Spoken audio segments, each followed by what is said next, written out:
다중채무자 가계대출에 대한 저축은행의 대손 충당금 적립 기준이 단계적으로 상향됩니다.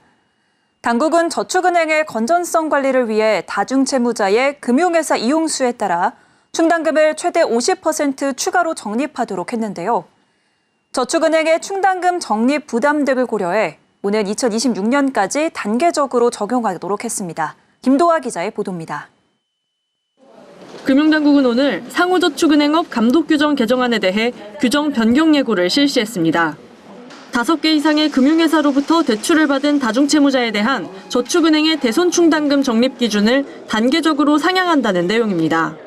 올해 상반기 기준 저축은행 다중채무자의 가계대출 잔액은 16조 5천억 원에 달하는 상황. 금융당국은 저축은행의 건전성 관리를 강화하기 위해 당초 이달 말 대손충당금 적립부터 다중채무자의 금융회사 이용수에 따라 충당금을 최대 50% 추가 적립토록 했습니다. 5개 이상 7개 미만 금융회사 대출 이용 시에는 30%, 7개 이상 금융회사 대출 이용 시에는 50% 상향하는 내용입니다.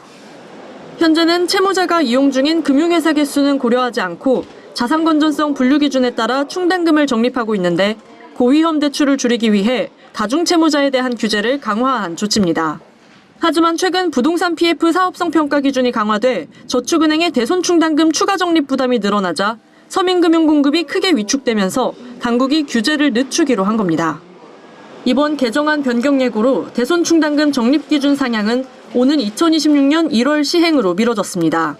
이에 따라 개정안 시행 이후 내년 6월까지는 5개 이상 7개 미만 금융회사를 이용하는 다중채무자 대출에 대해서는 요 적립률의 10%를, 7개 이상의 대출회사를 이용하는 다중채무자에 대해선 15%를 추가 적립해야 합니다.